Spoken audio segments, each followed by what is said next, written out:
This is the homework helper for Chapter 6, Section 4 in the 7th grade textbook entitled Percent of a Number. Now, even though the questions in 1 through 12 and 13 on down there have slightly different directions, the approach to both is exactly the same. The difference then when we get down to that bottom half is they're asking me to check whether your answer is reasonable. The thing is, though, you're going to be using a calculator to work through your answers here. So there's really no need to check whether your answer is reasonable unless something seems really off. What I mean is, perhaps in number 13 there, it says 55% of 900. Well, we could find 50% really easily by chopping that answer in half, 900, and we would say, well, that's 450. So my answer should be around 450. But let's say when I did that question, I got an answer like 4950. Well, 4950 means I put 5.5 in on the calculator. Well, I didn't really mean 5.5 because to change a percent into a decimal, which is what you're going to do to enter these into the calculator, you would actually want to use 0.55 because 55% is 0.55 as a decimal. When you do 0.55 times 900 there, you actually get 495, which is the real answer, which makes sense because 50% of 900 is 450. That answer is pretty close to 450. So obviously, look for things that seem very, let's call it a flagrant foul here in the world of mathematics. But otherwise, you're going to be using a calculator there. So whether you're looking at those questions at the top or the bottom, you're going to be doing the same thing. All right, so let's go ahead and take a look at 1 through 12. All right, they're asking you to find the percent of the number, much in the same vein as yesterday, but you're not estimating now. You're actually finding the real solution here. So the word of, if you remember from the presentation today, means multiply here. So anywhere you see the word of, you can change that to multiplication. Well, luckily there's a number on either side of that word of, so you're really just multiplying two things together.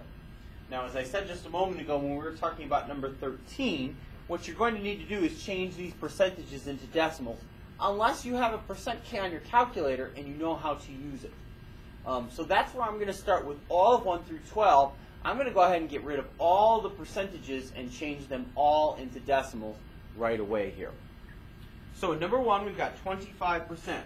Well, remember, to change a percent into a decimal, we get rid of the percent sign and move the decimal 2 times to the left. So in this case, that's 0.25 I'm going to end up using here. In number 10, 10%, or number 2 rather, 10% is going to change into 0.10. In number 3, 5%, twice to the left. Now that second jump there is actually going to give you an empty jump. And again, when that happens, you fill in with a 0. So that's going to change into 0.05. Number 4, 90% is going to change into 0.90. Number 5, 125%. Now this one is actually longer than the 2 jumps. The 2 jumps actually makes the decimal land in between numbers that are already there. So this one is going to change into 1.25. There's nothing wrong with that. Keep changing percents to decimals the same way. Don't change the rule because it looks different.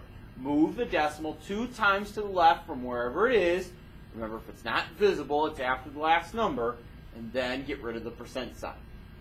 225%, same issue. And when I go twice to the left, it's going to end up between 2 numbers, so that's 2.25.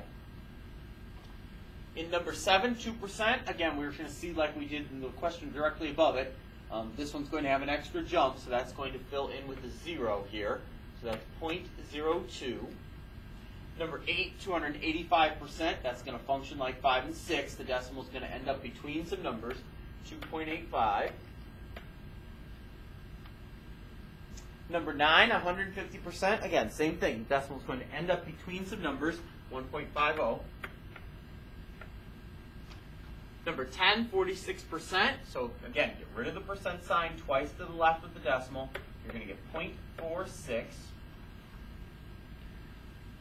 Number 11, 78%. Again, get rid of the percent sign and move the decimal twice to the left. That's 0.78. And in number 12, kind of an odd one. We really haven't seen one much like this, but again, don't change what you're doing. Twice to the left of the decimal and get rid of the percent sign. So a 0.5% is going to change into 0.05. 0.005, I'm sorry. Twice to the left. First jump in front of that 0, another jump is how you end up with 0.005. All right, so now it's just a matter of multiplying because, again, the word of means multiplication. So all of those change into multiplication signs. And that's all I have to do now to finish. And again, you're permitted to use a calculator, so that's probably what you're likely to do here. You're going to grab the calculator and start multiplying. So let's go ahead and start doing that. In number 1, we're going to do 0.25 times 56, and the result is 14. Done. So that means 25% of 56 is 14. In number 2, 0.10 times 110, that's 11. So 10% of 110 is 11. That's one we knew from yesterday because moving the decimal in one time gets you 10%.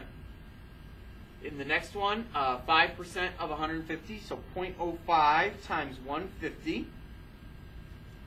And that's going to give me 7.5.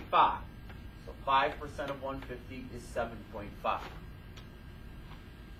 The next one, 90%, which we changed into 0.9. 90% of 180, so 0.9 times 180, that's 162. So 90% of 180 is 162. Number 5, 125% of 48, well, we changed that into 1.25. So 1.25 times 48 is 60.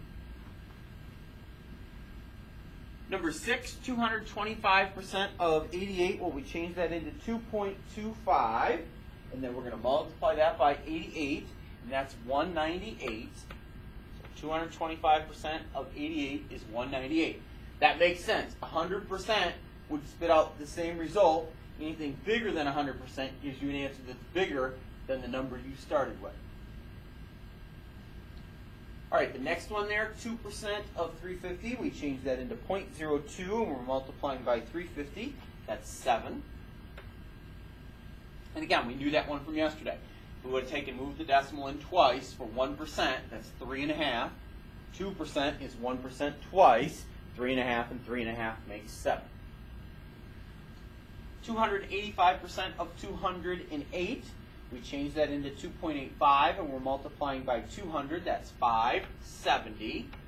So 285% of 200 is 570. 150% of 125, or 1.5 times 125 there. That's going to give me 187.5. So 150% of 125 is 187.5.